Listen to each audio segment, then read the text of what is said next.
Alright, hi Mima. Round two. I just realized my microphone wasn't recording, so that's fun. We're going to do two little stories today about tailors. The Gallant Tailor.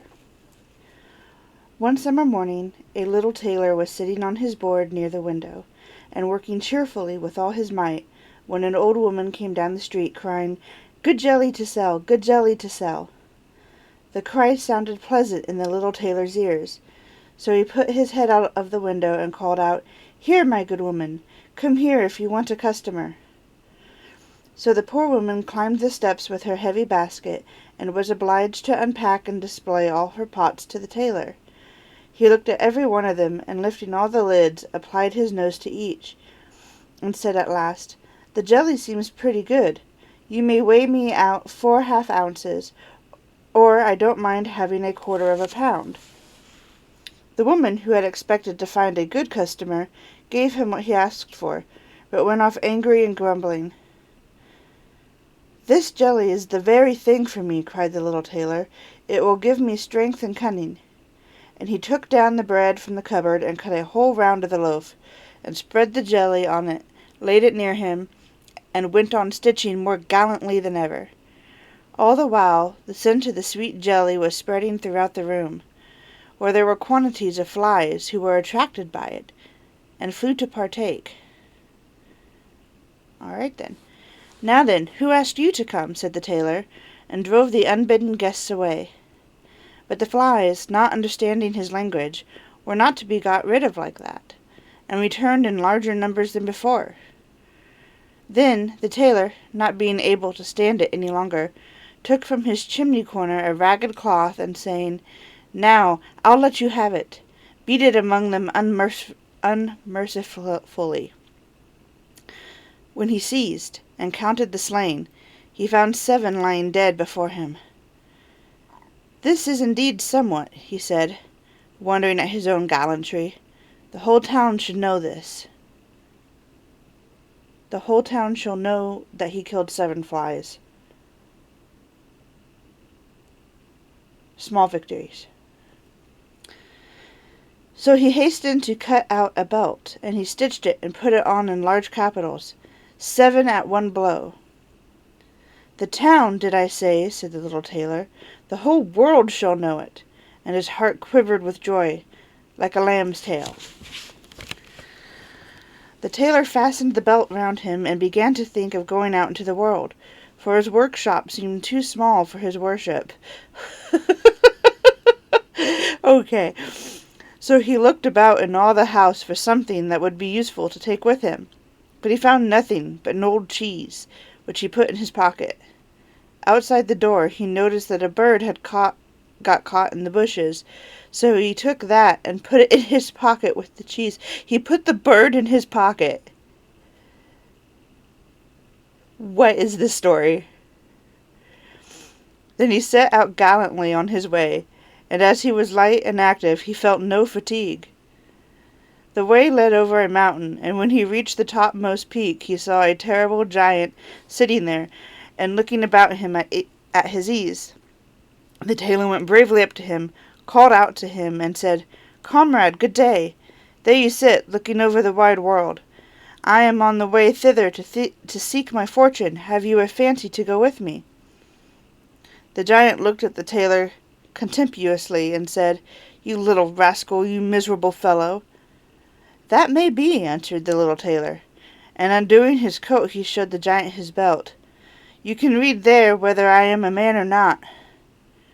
The giant read, "7 at one blow," and thinking it meant men that the tailor had killed, felt at once more respect for the little fellow.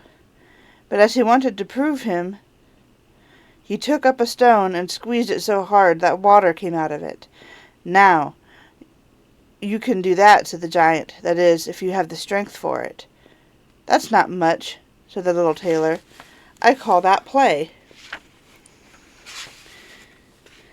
and put his hand in his pocket and took out the cheese and squeezed it, so that the whey ran out of it. "Well," said he, "what do you think of that?" The giant did not know what to say to it, for he could not have believed it of the little man. The giant took up a stone and threw it so high that it was nearly out of sight. "Now, little fellow, suppose you do that." "Well thrown," said the tailor, but the stone fell back to earth again. "I will throw you one that will never come back."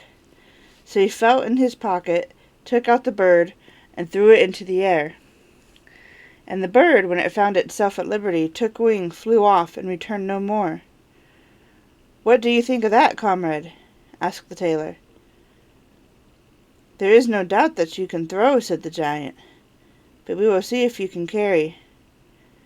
Yeah, this guy sounds like some people I've worked with.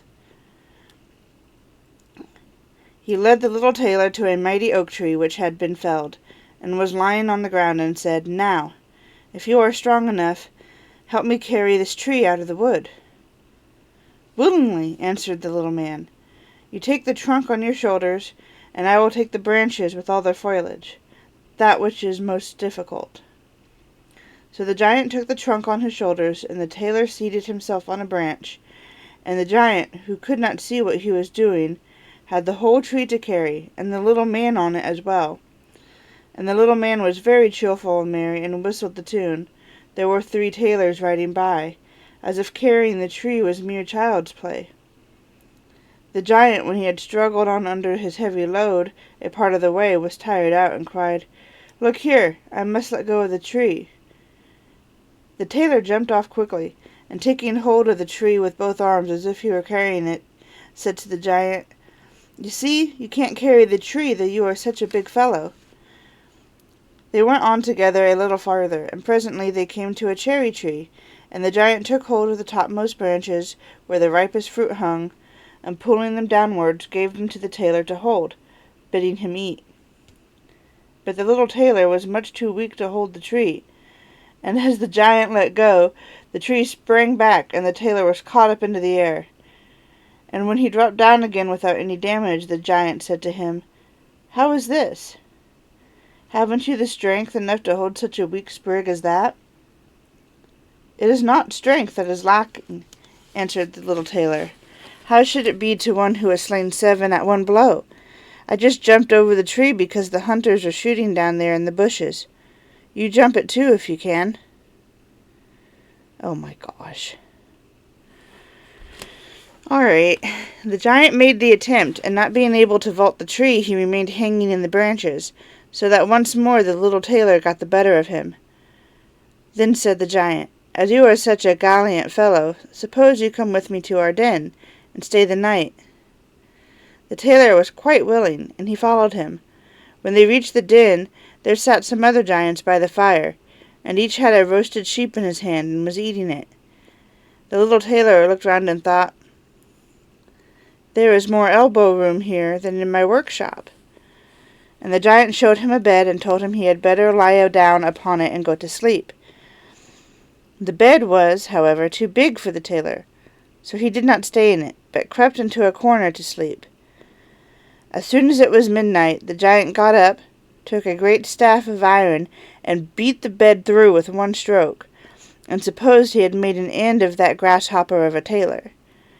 Very early in the morning the giants went into the wood and forgot all about the little tailor, and when they saw him coming after them alive and merry, they were terribly frightened, and thinking he was going to kill them, they ran away in all haste. This is ridiculous, and I love it. So the little tailor marched on, always following his nose, and after he had gone a great way he entered the courtyard belonging to a king's palace, and there he felt so overpowered with fatigue that he lay down and fell asleep. In the meanwhile came various people, who looked at him very curiously, and read on his belt, 7 at one blow. "Oh," they said, "why should this great lord come here in time of peace? What a mighty champion he must be." Then they went and told the king about him, and they thought that if war should break out, what a worthy and useful man he would be, and that he ought not be allowed to depart at any price. The king then summoned his council, and sent one of his courtiers to the little tailor to beg him, as soon as he should wake up, to consent to serve in the king's army. So the messenger stood and waited at the sleeper's side until his limbs began to stretch and his eyes to open. And then he carried his answer back. And the answer was, "That was the reason for which I came. I am ready to enter the king's service."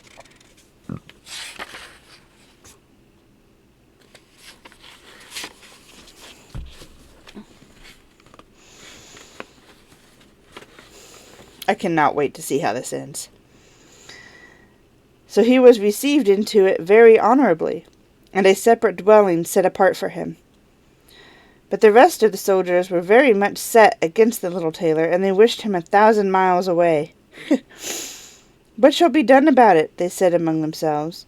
"If we pick a quarrel and fight with him, then 7 of us will fall at each blow.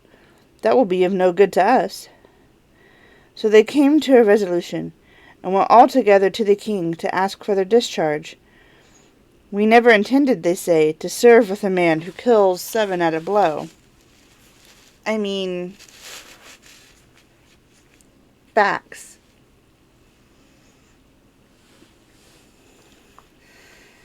The king felt sorry to lose all his faithful servants because of one man, and he wished that he had never seen him, and would willingly get rid of him if he might. But he did not dare dismiss the little tailor for fear he should kill all the king's people and place himself upon the throne.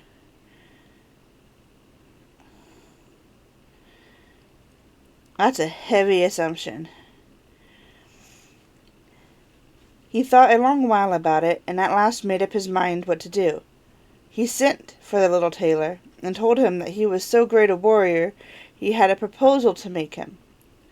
He told him that in a wood in his dominions dwelt 2 giants, who did great damage by robbery, murder, and fire, and that no man durst go near them for fear of his life. But if the tailor should overcome and slay both these giants, the king would give him his only daughter in marriage, and half his kingdom as dowry, and that 100 horsemen should go with him to give him assistance. That would be something for a man like me, thought the little tailor. A beautiful princess and half a kingdom are not to be had every day. And he said to the king, "Oh yes, I can soon overcome the giants, and yet have no need of the 100 horsemen. He who can kill 7 at one blow has no need to be afraid of 2. So the little tailor set out, and the 100 horsemen followed.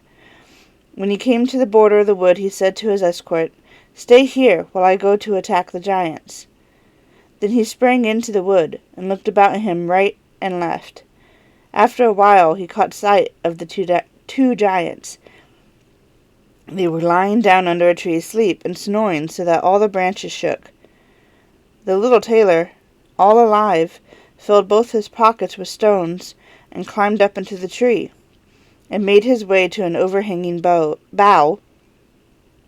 so that he could seat himself just above the sleepers, and from there he let one stone after another fall on the chest of one of the giants. For a long time the giant was quite unaware of this. But at last he waked up and pushed his comrade and said, "What are you hitting me for?" "You are dreaming," said the other. "I am not touching you." And they composed themselves again to sleep, and the tailor let fall a stone on the other giant. "What can that be?" cried he. "What are you casting at me?" "I am casting nothing at you," answered the first, grumbling. They disputed about it for a while, but as they were tired, they gave it up at last, and their eyes closed once more. Then the tailor began his game anew, picked out a heavier stone, and threw it down with force upon the first giant's chest.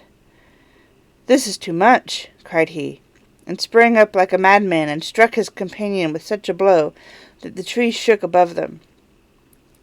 The other paid him back with ready coin, and they fought with such fury that they tore up trees by the roots to use for weapons, so that at last they both of them lay dead upon the ground, and now the little tailor got down. "Another piece of luck," said he, "that the tree I was sitting in did not get torn up, or else I should have had to jump like a squirrel from one tree to another." Then he drew his sword and gave each of the giants a few hacks in the breast, and went back to the horsemen and said, "The deed is done. I have made an end of both of them, but it went hard with me. In the struggle they rooted up trees to defend themselves, but it was of no use. They had to do with a man who can kill 7 at one blow." "Then are you not wounded?" asked the horseman. "Nothing of the sort," answered the tailor. "I have not turned a hair." The horsemen still would not believe it, and rode into the wood to see, and there they found the giants wallowing in their blood, and all about them lying the uprooted trees.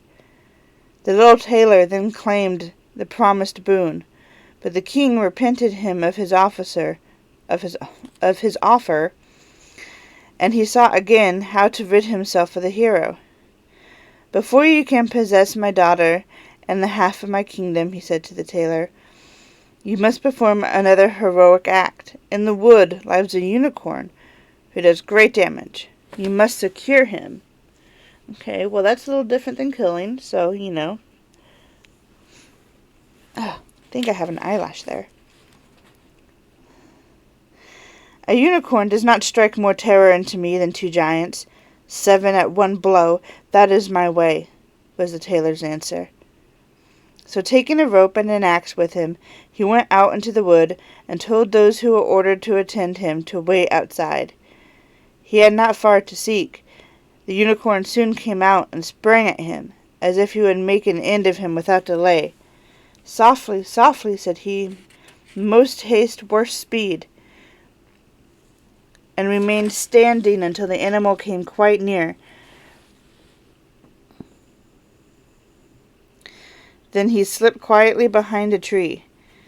The unicorn ran with all his might against the tree and stuck his horn so deep into the trunk that he could not get it out, and so was taken. "Now I have you," said the tailor, coming out from behind the tree, and putting the rope round the unicorn's neck. He took the axe, set free the horn, and when all his party were assembled, he led forth the animal and brought it to the king. The king did not yet wish to give him the promised reward, and set him a third task to do. Before the wedding could take place, the tailor was to secure a wild boar which had done a great deal of damage in the wood. The huntsman would accompany him. "All right," said the tailor, "this is child's play." But he did not take the huntsman into the wood, and they were all the better pleased, for the wild boar had many a time before received them in such a way that they had no fancy to disturb him. When the boar caught sight of the tailor, he ran at him with foaming mouth and gleaming tusks, to bear him to the ground. But the nimble hero rushed into a chapel, which chanced to be near, and jumped quickly out of a window on the other side. The boar ran after him, and when he got inside, the door shut after him, and there he was imprisoned, for the creature was too big and unwieldy to jump out of the window too. Then the little tailor called the huntsmen, that they might see the prisoner with their own eyes. And then he betook himself to the king, who now, whether he liked it or not, was obligated to fulfill his promise, and give him his daughter and half of the kingdom. But if he had known that the great warrior was only a little tailor, he would have taken it still more to heart. So the wedding was celebrated with great splendor and little joy, and the tailor was made into a king. One night the young queen heard her husband talking in his sleep, and saying, "Now, boy, make me that waistcoat, and patch me those breeches, or I will lay my yard measure about your shoulders." And so, as she perceived of what low birth her husband was, she went to her father the next morning and told him all, and begged him to set her free from a man who was nothing better than a tailor. The king bade her be comforted, saying, "Tonight leave your bedroom door open. My guard shall stand outside, and when he is asleep, they shall come in and bind him and carry him off to a ship, and he shall be sent to the other side of the world." So the wife felt consoled. But the king's water-bearer, who had been listening all the while, went to the little tailor and disclosed to him the whole plan. "I shall put a stop to this," he said. At night he lay down as usual in bed, and when his wife thought he was asleep, she got up, opened the door, and lay down again. The little tailor, who only made believe he was asleep, began to murmur plainly, "Now, boy, make me that waistcoat, and patch me those breeches, or I will lay my yard measure about your shoulders. I have slain 7 at one blow, killed 2 giants, caught a unicorn, and taken a wild boar, and shall I be afraid of those who are standing outside my room door?" When they heard the tailor say this, the great fear seized them, and they fled away as if they had been wild hares, and none of them would venture to attack him. And so the little tailor remained a king all his lifetime.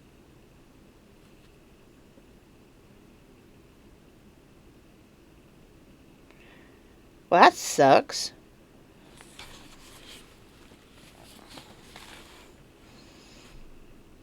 I was kind of hoping he'd get some knuckins. But mind over matter, I suppose, is the moral. Alright, next tailor. The giant and the tailor. What a strange correlation of giants and tailors. A certain tailor, who was great at boasting, but poor at doing, took into his head to go abroad for a while, and look about the world. As soon as he could manage it, he left his workshop and wandered on his way over hill and dale, sometimes hither, sometimes thither, but ever on and on. Once, when he was out, he perceived in the blue distance a steep hill, and behind it a tower reaching into the clouds, which rose up out of a wild, dark forest. "Thunder and lightning!" cried the tailor. "What is that?" And as he was strongly goaded by curiosity, he went boldly towards it. But what made the tailor open his eyes and mouth when he came near it was to see that the tower had legs, and leapt in one bound over the steep hill, and was now standing as an all-powerful giant before him. "What do you want here, you little fly's leg?" Well, a fly's leg. Okay. Cried the giant, with a voice as if it were thundering on every side. The tailor whimpered, "I want to just look about, and see if I can earn a bit of bread for myself in the forest." "If that is what you are after," said the giant, "you may have a place with me." "If it must be, why not? What wages shall I receive?" "You shall hear what wages you shall have. Every 365 days, and when it is a leap year, 1 into the bargain. Does that suit you?" Did he just tell him he'll just receive his life?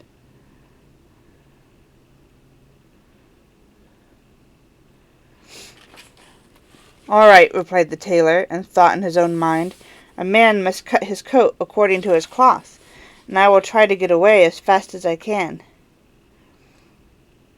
This giant